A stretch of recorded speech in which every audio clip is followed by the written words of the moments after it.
I think what's exciting is that there's a lot of novel treatment options that's coming on board for patients with mantle cell lymphoma. I think it's both in the relapsed refractory setting as well as in the earlier treatment, including initial therapy settings. As you know, that BTK inhibitor has been really the cornerstone of a transformative care in mantle cell lymphoma. It's the most effective single agent, and it's oral, can be given very conveniently at home, and it really has changed the outcome for many of the patients with mantle cell lymphoma.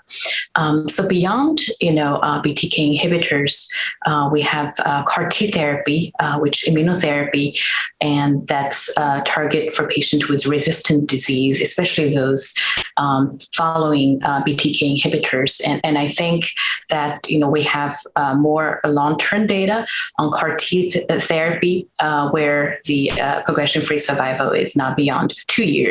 So I think it's important to continue monitor and looking at CAR T options, the FDA-approved CAR T therapy, but others that's still in the pipeline. The next novel options, I believe, the reversible BTK inhibitors, and it has been studied quite extensively by now in patients who progressed on covalent BTK inhibitors. And the prime examples is the Pirtobrutinib.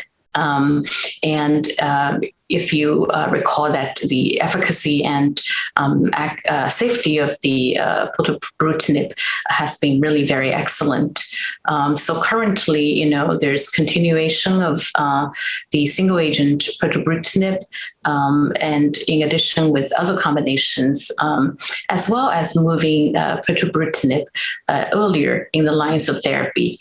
There's ongoing phase 3 Bruin study, which compares Pirtobrutinib with BTK inhibitors of investigators' choice. So that's really moving closer to earlier lines of treatment. I think it's very, very important to help answer the question.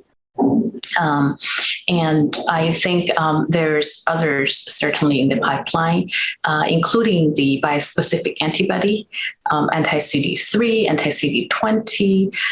In a nutshell, it's a very effective novel strategy, and it really brings immunotherapy in the off-the-shelf fashion, right? It's readily available.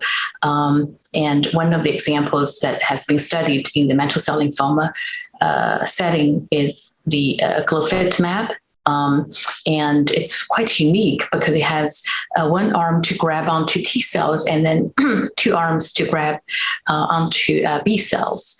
And so the current strategy is to maximize effectiveness, but also try to minimize side effects such as cytokine release syndromes by doing step-up strategies, as well as doing pre-treatment with anti-CD20 obinutuzumab. So I'm kind of excited about the potential of that, and we look forward to more studies that's conducted. And I think the other novel treatment strategy for mantle cell lymphoma is really to move novel agents into earlier line and even frontline treatment landscape. And as you know that there's lots of discussions regarding the SHINE study. And it's quite significant because that's the first phase 3 study that's incorporating a novel agent, first generation BTK inhibitor, ibrutinib, into the bendamustine rituximab backbone. And it demonstrates that it is feasible, it's acceptable safety profile. And indeed, if you track down the survival outcome, it has a progression-free survival advantage compared with the comparator arm of bendamustine rituximab. And certainly, we're still tracking along the outcome to see if there's any overall survival benefit with longer follow-up. So I think, it's important because it affords our patient the opportunity to use novel agents in the frontline therapy settings.